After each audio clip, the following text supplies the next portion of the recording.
తమిళనాడులో పొలిటీషియన్స్ చాలా కొదవలేదు, చాలా గొప్పగా పెద్దగా పవర్ఫుల్గా ఉంటారు. అలాంటి ఆ పొలిటికల్ దగ్గర ఈ hero Vijay, Joseph Vijay, Rajasekhar, total పేరు అయింది రాజశేఖర్, వాళ్ళ నాన్న పేరు. ఆయన రాజకీయాల్లోకి వస్తుంటే ఎన్ని చేశారో తెలుసుగా మీకు. విజిల్ వేయడం రాదు సార్ నాకు, వేసేదాన్ని లేకపోతే ఇప్పుడు. అట్లా అతన్ని అన్పాపులర్ నేను చూస్తుంటాం అన్నీ. అతను పాపం ఎప్పుడు జనాలు గుమి చేసుకోలేదు, ఇల్లు తిరగలేదు, ప్రెస్లో వాడిని వీడిని ఒక్కసారి కూడా కామెంట్ చేయలేదండి. ఒక్కసారి కూడా. గొప్ప విషయం అది. భారతదేశంలో ఒకే ఒక్క ఈ హీరో అనబడే రాజకీయ నాయకుడు అనబడే ముఖ్యమంత్రి, కాబోయే ముఖ్యమంత్రి జోసఫ్ విజయ్ వాళ్ళని అవినీతిపరుడు అనలా. ఎప్పుడు అన్నాడీఎంకే అనలేదు, ఎండిఎంకే అనలేదు, ఎవరు అనలేదు. అనకుండా ఓన్లీ ఏది మొత్తాన్ని జనం తీసుకొచ్చి బయలుదేరి వచ్చాడు. జనం మొత్తం వచ్చారు, అప్పుడు 10 నిమిషాలు వెళ్ళిపోతాడు. జనం తెగ వచ్చారు. ఎందుకంటే అతనికి రజనీకాంత్ కంటే కమల్ హాసన్ కంటే పెద్ద పాపులారిటీ. ఎందుకంటే ఇతను చిన్నప్పటి నుంచి ఇప్పటి వరకు నేను చూసే 1986 నుంచి అబ్బాయి నాకు తెలుసు. చిన్న అతను కూడా తెలుసు నాకు. నేను పనిచేసేవాడిని మద్రాసులో, యూనివర్సిటీలో చదువుకుంటా. అతను ఎప్పుడు என்னங்க சௌக்கியமா என்ன வேண்டா என்ன அப்புறம் பார்க்கலாம் அண்ணா காமெடி வேண்டாம் తూకం వరదు. ఇంత మించి వాయిస్ ఉండదండి. ఇప్పుడు కూడా చూసుకోండి, అలాగే ఉంటాడు. ఎవరు ఏమండి, ఈవెన్ వాళ్ళ ఫ్యామిలీ మెంబర్స్ అందరూ కూడా చాలా డౌన్ గా ఉంటారు. వాళ్ళ నాన్న ఒక్కడే రాజశేఖర్ గారు 70 సినిమాల దాకా డైరెక్ట్ చేశాడు. తెలుగులో కూడా చేశాడు. సోమబాబుతోనే వృత్తం బలిదానమో అట్లాంటి పేరు. మంచి డైరెక్టర్ అయినా 70 సినిమాల దాకా చేశాడు. ఇతను చాలా జనం వస్తే ఓ 30 మంది చచ్చిపోయారు. 30-40 మంది చచ్చిపోతే అడ్వాంటేజ్ తీసుకొని అతన్ని తిట్టారమ్మ. కేసులు గీసులు హీనంగా. అది వాళ్ళ సంబంధం. పైగా సిబిఐ వెళ్ళి ఢిల్లీ తెలుసా అంటే ఒక పార్టీలో రాకపోతే వాళ్ళ సపోర్ట్ చేయకపోతే ఏమన్నట్టుగా అయిపోయిందంటే ఒకసారి 2 సార్లు 3 సార్లు. ఇంకోసారి వేరే కోర్టులో ఇతను 100 కోట్లు ఇది చేశాడు, ఇది అట్టొచ్చింది ఆయనకి. అది వేరే అతని మీద కేసులు తిట్టడం అని చెప్పి చేర్చి లాస్ట్లో హెడప్ అయిపోయి చివరికి కొంచెం అరిచాడమ్మా, చిన్నది. డిఎంకే నేను ఓడిస్తాను అంతేనమ్మా పాప చెప్పింది. అల్లా నాలాగా ఇంకొకరు మాట్లాడినా వాళ్ళ అల్లే. అక్కడ కూడా చిన్న వయసే కీర్తి గారు. ఇప్పుడు ఎక్కడ కూర్చున్నాడు అనుకో, నాకేం తెలియదండి, నాకు పాలిటిక్స్ రాదండి, నేను తలంపుగా వచ్చానండి, ఇదే వాయిస్ అండి. మీరు ఎక్కడే చూసుకోండి. దాన్ని మించి కూడా రాల కోపం కూడా. అప్పుడు మీరు గొప్పగా మాకు వెయ్యండి ఓటు ఇంతే అంటాడు. మనం ఎట్ నుంచి వెళ్ళిపోయాం సార్. అసలు నథింగ్. తెలుగు ఇండియాలో one of the best politician, best honest politician. ఏమీ ఎవ్వరి దగ్గర ఒక ఏ పిచ్చి మాటలు మాట్లాడలేదండి. ఇప్పుడు చచ్చిపోయారు పాప వాళ్ళందరూ కూడా అన్నీ ఏర్పాటు చేయడం. ఎవరు కూడా చెప్పుకోలే. వాళ్ళకి వెళ్ళిన పాపం అతను ఒక కారులో వెళ్ళి సిబిఐ దగ్గర వచ్చి కూర్చొని అక్కడ కూడా ఒక మాట మాట్లాడకుండా, బ్యాడ్గా వాడకుండా, నాకు సంబంధం లేదనుకుంటా, లేదండి అదండి ఇదండి, మళ్ళీ పోయి మాట్లాడటం. మళ్ళా సినిమా పాపం చేస్తే సినిమాలో అవన్నీ లాక్కొని అమ్మేసుకున్నారు. ఇవ్వడం సినిమా ఆగిపోయింది. జననాయకన్ కోట్లతో వచ్చిందండి. అది కూడా రిలీజ్ కాలేవల. అది కనియలేదండి. ఎన్ని ఎన్ని ఉన్నాయో తెలుసా అండి అందులో పాలిటిక్స్. పాపం వీళ్ళకి తెలియదు, సరసాల గారి ఇంకోళ్ళగా తెలియదు, మరి రకరకాలుగా అతన్ని ఈ పొలిటిక్స్ పీపుల్లే. దాని తర్వాత ఇంట్లో ఒక ప్రాబ్లం. ఏది ప్రాబ్లం? ఎవరో వాళ్ళ వైఫ్ సంగీత, ఆమె వచ్చి అతను మా మా హస్బెండ్, ఏది ఎన్నాళ్ళు లేని హస్బెండు ఇప్పుడు ఎమ్మటే క్యారెక్టర్ వచ్చిద్దా? ఇప్పుడు ఇప్పుడు 60 సంవత్సరాలు దాటి నేను ఇక్కడికి వస్తే, చిన్నప్పుడు ఎప్పుడున్నాడో పోసానికి ఇష్టపడేవాడు ఇప్పుడే ఉన్నాడు కదా, కొత్తగా ఏమి వచ్చింది?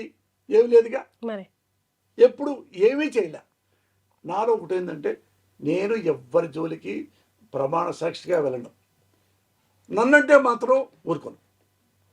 నన్ను కొట్టినా చంపినా, నన్ను ఎక్కడన్నా ఎవడన్నా ఇప్పుడైనా మీ దగ్గర కూర్చోబెట్టి నార్కో టెస్ట్ చేయించుకోవచ్చు.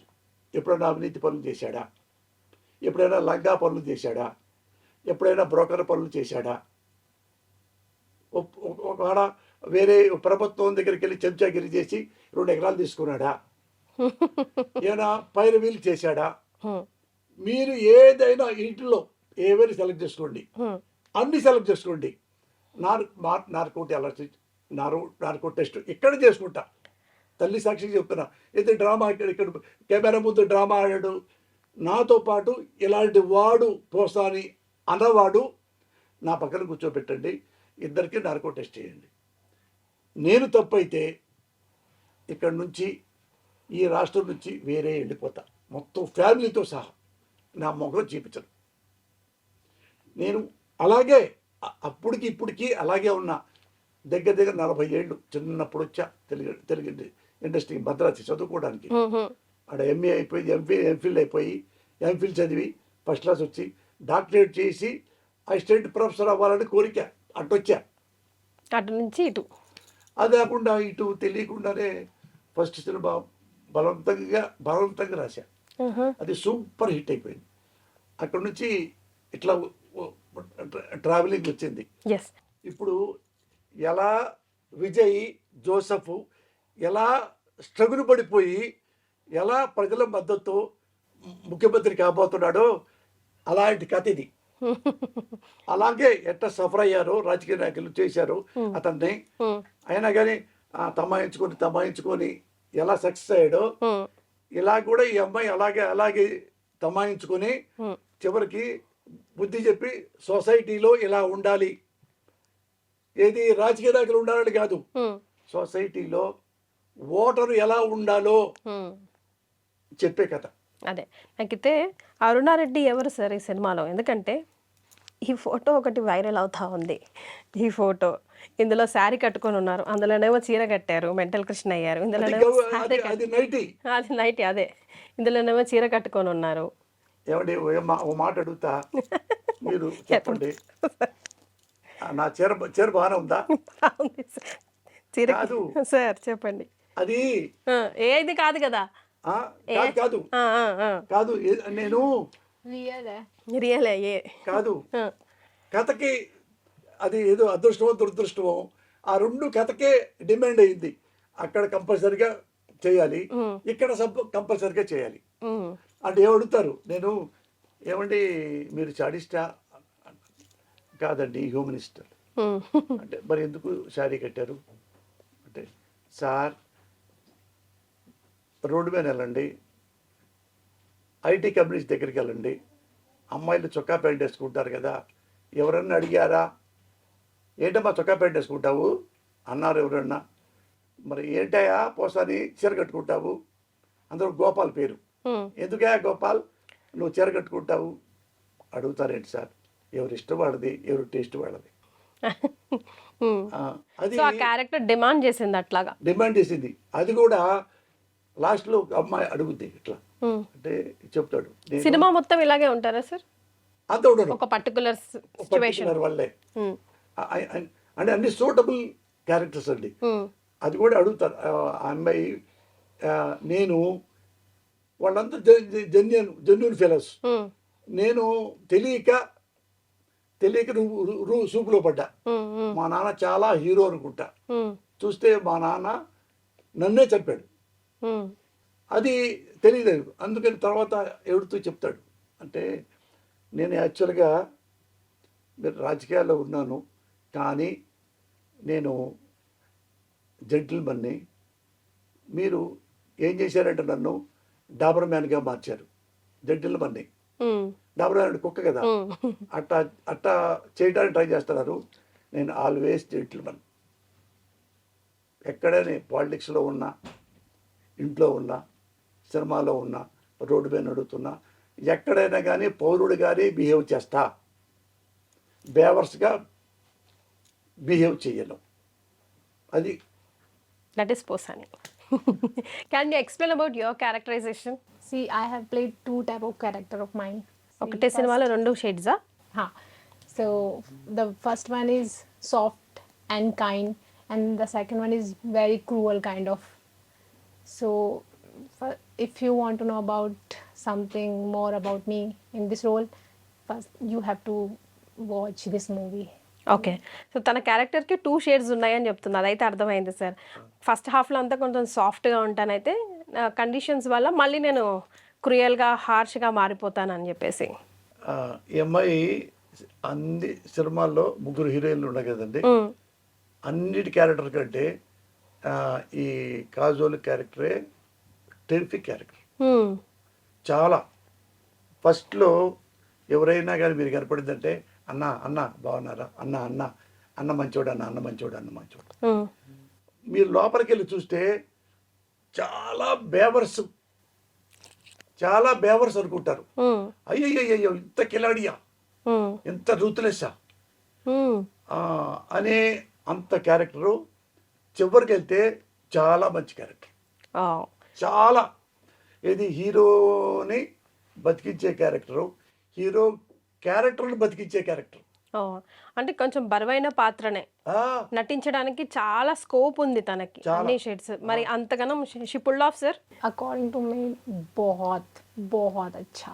డైరెక్టర్ సాటిస్ఫై అయ్యాడని అర్థమైంది సార్ నాకు. కాదు, ఉమ్, ఈ అమ్మాయి ఎప్పుడు ఇంతవరకు యాక్టింగ్ తెలియదు. ఉమ్, అంటే ఎప్పుడు ఎక్కడ ఏమి చేయలే. యా. నేను చూసి ఫేసు నాకేంటంటే ఫేస్ ఇంప్రెషన్ అయిపోయింది. ఉమ్, అంటే ఇక ఇది వదిలిపెట్టం ఇక. ఉమ్, అంటే గ్యారెంటీ ముక్కు, ముఖం, కళ్ళు అన్నీ బాగున్నాయి, ఈ అమ్మాయి చేయగలదు, నేను చెప్పుకోగలను. ఉమ్, అంటే ఏమి నేను అనుకున్నానో, ఎక్స్పెక్ట్ చేశానో ఉమ్, 100% చేసింది. సూపర్. మీరు సినిమా చూస్తారుగా, ఉమ్. అది అది అబద్ధమైతే వచ్చి మళ్ళీ తిట్టండి మీరు కెమెరా